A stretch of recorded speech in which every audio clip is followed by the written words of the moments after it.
This is such a growth for Alyssa Thompson. She's young. She's got a couple more years until the 2027 Women's World Cup. Why not go to Europe, have some beans on toast, have a little fun in London? You go, Alyssa Thompson. Lisa, let's start on the game and this Chelsea side. All the talent that they bring back, all the talent that they're adding to the squad. What did you make of their performance on this Friday? Hey, Chris. Hey, Ian. Guys, Chelsea looked like they haven't missed a single step from when they lifted their 6th straight trophy at the end of last season. They looked so dominant. I know Scoreline producer Courtney Stith is over the moon about this too, because the Chelsea that we saw last year was so dominant. They picked up silverware. They won everything that they could, the treble across their league. But how are they going to do in this second year? How are they going to be able to continue to put all the pieces together? The second year under Sonia Bonpastor, there were so many questions. And this opening match is a really good test against Manchester City, because City is such a complete and good team, but Chelsea absolutely dominated in this one. I think the biggest impact player for me in this match for the Blues was Ellie Carpenter, the newest acquisition for them, coming in a center back role over from Lyon. So she's super familiar with Sonia Bonpastor, the manager who coached her in France just 2 seasons ago. And playing in a 5-back today for Chelsea allowed Carpenter to get so much higher up the pitch. She whips those crosses in, and that's what ends up being the first goal. And Carpenter talked about this. She said during preseason, where she has never really had a full preseason, they worked so hard on early crosses into the box. Her more advanced position allowed her to do that. I mean, talk about a seamless transition and a perfect start at your new club for Carpenter. Lisa, you know, everyone watching this will be just thinking Chelsea absolutely hammered City, but the statistics say something different. 17 shots, 5 on target, 3 on target from Bunny Shaw, and yet no goal for Manchester City coming from one of their players. There was an own goal to get them back in the game. But realistically, Chelsea do look a serious side. What does City look like right now, though? That's a difficult start for them. It's a really tough start for them, considering how many chances City were able to create. Bunny Shaw got in behind. She got good looks. A lot. Alex Greenwood, she ricocheted a shot off the crossbar. So there were really good moments and bright spots for City. Similarly, how this was a test for Chelsea, it was a big test for City going up against the Blues. And I think this exposed some of the holes and areas where Manchester City need to hone in on. Defensively, they have to make sure that they are tracking back, being ruthless in transition moments, staying marked on their runners as well. And then the chances that City do create, they have to finish them. It's actually so uncharacteristic of Bunny Shaw to not put those chances away that she had, but she is still coming off of a year where, she won the Golden Boot, but she really only scored 12 goals. She's used to the upper 20s. She's got to find her footing a little bit more. There is still a lot of soccer left to play, right? This is the first 90 minutes of the year for both of these sides. It's not all doom and gloom for Manchester City, but I think they need to go back to the drawing board, rewatch this game, and figure out how they can plug some of those holes. Long way to go, but Chelsea did reinforce once again. We saw the unveiling of Alyssa Thompson at Stamford Bridge on Friday. What do you make of her stepping into a different environment? Obviously, Emma Hayes will be somewhat involved as being the national team coach, previously the manager of Chelsea. How do you think she'll fare in the WSL?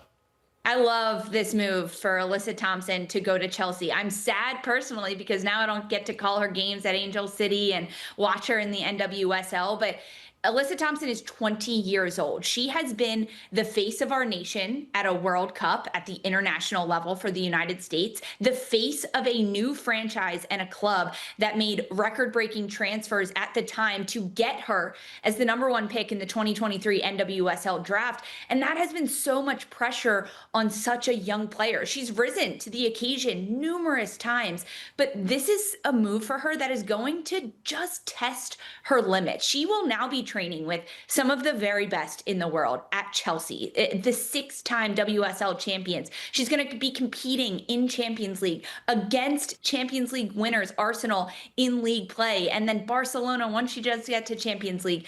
This is such a growth for Alyssa Thompson. She's young. She's got a couple more years until the 2027 Women's World Cup. Why not go to Europe, have some beans on toast, have a little fun in London? You go, Alyssa Thompson.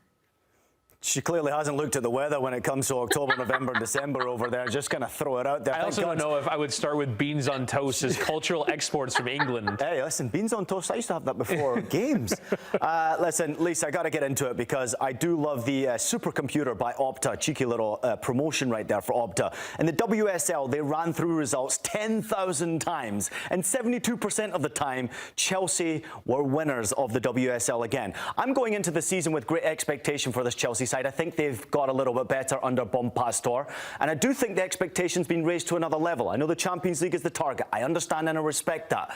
But I'm actually going to go out here and say that I think we see a record number of goals and a record number of points for Chelsea this season in WSL. Am I far away from that?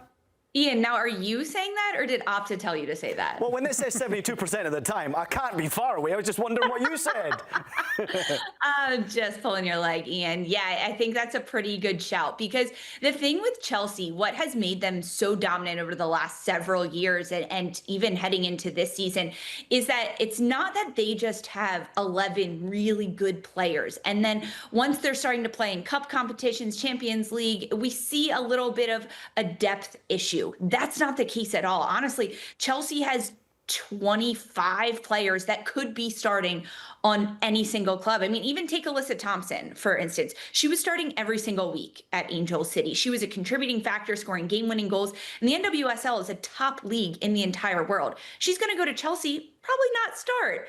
She'll maybe come off the bench in some lower league Champions League games and still contribute to the attack, but she's a starting caliber player. And when you have players with that much depth able to come in off your bench and utilize so much rotation, that makes you a top tier team that's going to score goals, that's going to be really stingy at the back. I think the one-off of Niamh Charles conceding an own goal was that was it, a one-off. It's not going to happen that much. So no matter who said it, Opta or Ian, I'm going to say, yeah, Chelsea's going to score a lot of goals because that's exactly what they do, and they don't let their foot off the gas pedal ever. For as many Opta stats as Ian cites to me, he should have one of those at Opta Ian accounts. I would definitely read that. Opta Joy. One note from the game, though, that I saw, though, Lisa, is the injury to Alex Greenwood of Manchester City. How difficult is that one if she's out for any length of time? Yeah, really tricky. There was actually two injuries at the end of this game for City. It was Lily Murphy, who was a really bright attacking player for them. And then Alex Greenwood. It looks like Greenwood hurt her hamstring towards the end of this game. Two huge, serious knocks for City that they don't want to deal with at all, let alone in the first match of their season. It's going to take some time until we actually hear what the verdict is on Greenwood and Murphy, their availability and what's going to come. But it's a long season. If it's a little knock, let them rest for the next couple of weeks. But City will have to deal with that absence at the center back role because Greenwood does such a good job on both sides of the ball. A lockdown 1v1 defender. She organizes everything that City does out of the back. And she's also a line-breaking center back, making sure that City can kickstart their attack when they can. It's a really big hole that City has to fill. Yeah, by the way, she had that free kick that absolutely nailed the crossbar in the first half, which was ridiculous. It was a beauty. I'm loving the business side of what's happening in investment in WSL. London City Lionesses have made a lot of noise. They're going up against the Gunners. How do you preview this one? How does it play out? What does the season look like for London City Lionesses as well? Oh, this is such a fun storyline for London City Lionesses, newly promoted team into the WSL, but they are acting like vets because Michelle Kang has come in and brought in 16 players to this squad, fully independently owned, the first ever in the WSL. But the players that Kang has brought in are not just like, mid-tier players. No, these are absolutely superstars. Danielle Van de Donk, Nikita Paris, Katie Zellum, Alana Kennedy, Aslani, and today, Grace Fioro, the French international. So everything that Lionesses have done on paper and visibly has said that we are here to compete, not just to stay in the WSL after this season, our first year in the top tier, but to compete mid-table, to push those teams that are at the top, the Cities, Chelseas, Arsenals, to be better than they have ever been. And that's exactly what all of these players say. It's going to be a really big test for Arsenal to go up against them. It's going to be a test for the Lionesses as well. But London City has absolutely nothing to lose at this point. Arsenal, they're the Champions League's winners. They want to win the WSL. They need to start their season on the front foot.